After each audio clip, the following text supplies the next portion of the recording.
उन्हाळ्यातील आरोग्यदायी आणि थंडावा देणारे पेय जांभूळ सरबत आज आपण पाहणार आहोत. तर नमस्कार, मी सुजाता किचन मेन्यूजमध्ये सर्वांचे खूप खूप स्वागत करते. रेसिपीला सुरुवात करूया. जांभळं घेतलेत, मी पाहू शकता चांगली तयार अशी पिकलेली जांभळं घेतलेत. तर जांभळं अशी थोडी मोठी असतील ना तर त्याचा गर चांगला निघतो. तर याची ना बी आहे ती बाजूला काढून घेऊ, गर काढू. तर मी चाकूने कापून घेते, या पद्धतीने पाहू शकता. त्याचा गर काढून घेऊ आणि हे आपल्याला मिक्सरला फिरवून घ्यायचे. तर आज आपण नाही जांभळं न शिजवता अशीच जांभळाचा गर काढून घेऊ आणि मिक्सरला फिरवून या पद्धतीने असे याचे पटकन होणारे सरबत बनवणार आहोत. तर काही वेळा हे जांभूळ ना शिजवले जाते तर जांभळाची चव थोडीशी तुरटसुद्धा असते, त्यासाठी म्हणून थोडंसं शिजवून सुद्धा याचा ना गर काढून जाईना सरबत बनवले जाते. पण अगदी आज आपण इन्स्टंट पटकन होणारे असे सरबत पाहणार आहोत. तर पाहू शकता यामध्ये बी आहे, तर बी आपल्याला घ्यायची नाही आहे, याचा नुसता असा गर चाकूने काढून घेऊ. तर या पद्धतीने संपूर्ण गरनं मी जांभळांचा काढून घेतला आहे. साधारण एक वाटीभर इतका गर भरला होता. तर जांभूळ चवीला तुरट असेल ना तर यामध्ये थोडी साखर जास्त लागते, चवीनुसार आपल्याला कमी जास्त साखर वापरायची. साधारण एक छोटी वाटी भरला इतका गर काढला आहे, मी पाहू शकता. तर हा जांभळाचा गर मी मिक्सरच्या पातेल्यामध्ये काढून घेते.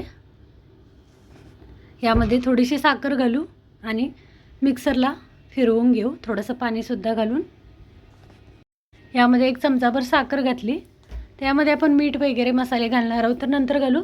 तर फक्त आता सुरुवातीला एक चमचाभर मी साखर घातली. एक वाटीभर जांभूळ होते त्यामध्ये एक वाटीभर पाणी घातलं आहे आणि मिक्सरला फिरवून घेऊ. मिक्सरला चांगलं बारीक असं फिरवून घेतलं आहे आणि चाळणीवरनं गाळून घेऊ. तर खाली मी पातेलं ठेवलं आहे, यामध्ये गर ओतून घेते. या पद्धतीने पाहू शकता. तर अगदी लागेल तसं थोडं थोडं पाणी घालून आपल्याला हे गाळून घ्यायचं. तर गाळणी जी आहे ना ती थोडी मोठी असेल ना तर पटकन गाळलं जातं या पद्धतीने. तर लागेल तसं थोडं थोडं पाणी घालून मी गाळून घेतलं आहे, म्हणजे अगदीच सरबतनं पातळ होणार नाही. यासाठी आपल्याला सरबत कसा हवा आहे, अगदीच दाटसर हवा आहे, पातळ हवा आहे, त्यानुसार ना थोडं थोडं पाणी घालून घ्यायचं आहे. संपूर्ण मी गाळून घेतलं आहे, पाहू शकता. तर असं व्यवस्थित गाळून घेतलं म्हणजे ज्या साली होत्या ना त्या बाजूला यायला मदत होते. पुन्हा थोडंसं पाणी घालून व्यवस्थित मिक्स करून या ठिकाणी संपूर्ण जो गर आहे ना तुम्ही गाळून घेतला आहे. तर हे सरबत पटकन होणारे असेच आहे. तर थोडंसं गर काढून घेतला आणि मिक्सरला फिरवून गाळून मसाले घालून आवडीनुसार आपला सरबत पिण्यासाठी तयार होतं. तर अगदीच जांभळं आपण खातो, पण असा सरबत बनवला म्हणजे याची टेस्टसुद्धा वेगळी लागते. आणि अगदीच नेहमी ना लिंबू सरबत वगैरे बनवण्यासाठी असे उन्हाळ्यामध्ये फळांचे असे ज्यूस अगदी लहानांपासून मोठ्यांना घरच्या घरी बनवलेले सर्वांनाच आवडतात. तर यामध्ये आपण अगदीच फूड कलर वगैरे कोणताही असं न घालता असं नॅचरल आपले सरबत बनवते, पाहू शकता. खूप जास्तसुद्धा पाणी घातलं नाही आहे मी. तर साधारण एक छोटी वाटी होती, त्यासाठी ना एक ग्लासभर पाणी वापरलं आहे. जिरे पूड घातली, हाफ टीस्पून काळं मीठ घेतलं आहे, तर ते सुद्धा चवीनुसार थोडंसं घातलं. तर साखर ना थोडी कमी वाटत होती, तर आवडीनुसार आपल्याला साखर कमी जास्त आपण करू शकतो. तर यामध्ये ना साधारण एक चमचाभर साखर पुरेशी झाली होती. साखर, मीठ सोबतच यामध्ये आपल्याला थोडासा लिंबूसुद्धा पिळायचा आहे किंवा थोडासा चाट मसाला घातला तरीसुद्धा चालणार आहे. अगदीच वेलची पूड किंवा साखर घालायची नसेल ना तर यामध्ये आपण मध घालू शकतो किंवा गुळाचासुद्धा वापर करू शकतो.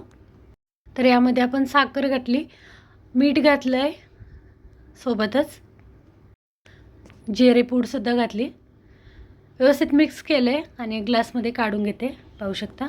वरून थोडेसे बर्फाचे तुकडे घालून असेल तर थोडासा पुदिना बारीक पाणी चिरून घातले ना तरीसुद्धा खूप छान असं पटकन आपलं हे सरबत बनलं जातं.